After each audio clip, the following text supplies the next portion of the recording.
Hello guys, आज के video में हम डिस्कस करेंगे ऐसे ऑन खेलो इंडिया प्रोग्राम। ठीक है। तो देखिए ये ऐसे काफ़ी बहुत ज़्यादा इम्पोर्टेंट है अगर डिस्क्रिप्टिव एग्ज़ाम को लेके चले, क्योंकि ये जो प्रोग्राम है इंडिया ने पिछले साल ही इसको लॉन्च की थी ये। ठीक है। और इस प्रोग्राम के अंडर इंडियन गवर्नमेंट ने एक खेलो इंडिया स्कूल गेम्स करके भी स्कीम चलाई है। ठीक है। तो अब अभी स्पोर्ट्स मिनिस्टर देखिए राज्यवर्धन सिंह राठौर को बना दिया गया है, तो वो काफ़ी एक्टिव हैं कि इंडिया में स्पोर्ट्स को काफ़ी आगे तक लेके जाया जाए। ठीक है। और इंडिया को बहुत ही ग्लोबल प्लेटफॉर्म पे बहुत रिकग्निशन मिले स्पोर्ट्स में, तो इसके लिए वो काफ़ी एक्टिव हैं स्पोर्ट्स में और काफ़ी कुछ कर रहे हैं। ठीक है। तो हम इस ऐसे में डिस्कस करेंगे खेलो इंडिया प्रोग्राम के बारे में। सबसे पहले तो थीम क्या है इसकी।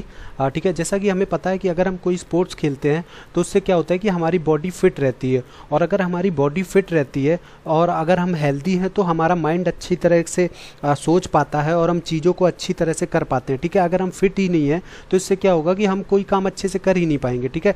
तो फिट होने के लिए हमें कोई एक स्पोर्ट्स ज़रूर खेलना चाहिए। ठीक है। अगर हम फिट रहेंगे तो हो सकता है कि हम आगे चल के नेशन को भी कंट्रीब्यूट कर पाएँ, और हम करते भी हैं। ठीक है। अगर हर इंडिविजुअल अपने में कोई ना कोई काम करके नेशन को कंट्रीब्यूट करता है। ठीक है।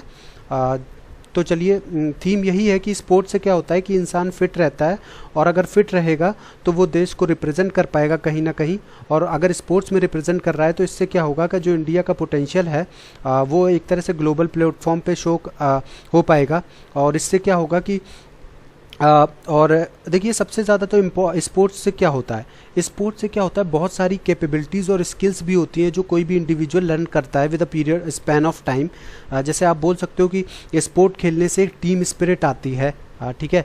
बंदा स्ट्रेटजीज डेवलप करता है, एनालिटिकली थिंकिंग करता है। It depends on sports which kind of sports you are playing. ठीक है। सपोज करिए जैसे आप फुटबॉल खेल रहे हो, फुटबॉल में क्या होता है कि आपको एक टीम स्पिरिट चाहिए होती है कि सब लोग जब मिल के खेलेंगे तभी टीम अच्छा परफॉर्म कर पाएगी। ठीक है। और जैसे आप चेस खेल रहे हो, देखिए चेस एक तरह से इंडोर गेम है, सॉरी। ठीक है। लेकिन फिर भी उसमें कहीं ना कहीं थिंकिंग लगती है। चलिए सपोज करिए, लेकिन अगर फुटबॉल का ही गेम ले लीजिए तो उसमें भी बहुत ज़्यादा आप बोल सकते हो कि स्ट्रेटजीज आप बोल सकते हो, वहाँ भी लीडरशिप स्किल्स चाहिए। ठीक है। और गोल सेटिंग भी चाहिए, वहाँ पे रिस्क टेकिंग भी चाहिए, आपको रिस्क भी लेने होते हैं। स्पोर्ट्स से काफ़ी कुछ सीखने को मिलता है। तो यही थीम है कि इस प्रोग्राम के थ्रू जो यंग टैलेंट है इंडिया में उनको आप बोल सकते हो कि नर्चर किया जा सके छोटे ग्रास रूट लेवल पे ही। ठीक है। ताकि वो आगे चल के नेशन को स्पोर्ट्स में रिप्रेजेंट कर सकें। अब थोड़ा सा इस प्रोग्राम के बारे में भी डिस्कस कर लेते हैं। क्रिस्प में बहुत ही कंसाइज रखूँगा मैं। ठीक है। तो ये मैं बता दूं कि जो खेलो इंडिया प्रोग्राम था उसको लॉन्च किया था ministry of sports and youth affairs. ठीक है। In order to revive sports culture in India at grass root level. ठीक है। छोटे लेवल पे स्पोर्ट्स को बढ़ावा देने के लिए। और इससे क्या होगा कि its objective is to build strong framework for all sports played in our country and establish India as great sporting nation. इससे एक बोल सकते हो कि एक फ्रेमवर्क बनाया जाएगा छोटे लेवल पे, जिससे आगे चल के वही जो यंग टैलेंट है वो देश को रिप्रेजेंट कर सके। जैसा कि मैंने आपको बताया कि it is expected to help scout young talent from schools in various disciplines and groom them as future sports champion. ठीक है। तो क्या है कि इसमें जो यंग टैलेंट है स्कूलों में उनको ढूंढना है और उनकी ग्रूमिंग करनी है ताकि उनको स्पोर्ट्स का चैम्पियन बनाया जा सके आगे चल के। अब इसमें होगा क्या, इस प्रोग्राम में होगा क्या कि जो टैलेंटेड प्लेयर्स हैं उनको एक हाई पावर्ड कमिटी होगी, वो उन प्लेयर्स को आइडेंटिफाई करेगी और उन प्लेयर्स को हर साल एनुअली 5 लाख 8 साल तक 5 लाख की अमाउंट उन्हें मिलेगी। ठीक है। अब देखते हैं कि ऑब्जेक्टिव क्या है इस स्कीम का। इस स्कीम का ऑब्जेक्टिव यही है कि आप बोल सकते हो कि लोग फिट रहें स्पोर्ट्स खेलने से और एक हेल्दी लाइफस्टाइल डेवलप कर सकें। ठीक है। और mainstream sports as tool for individual development, community development, economic development and national development.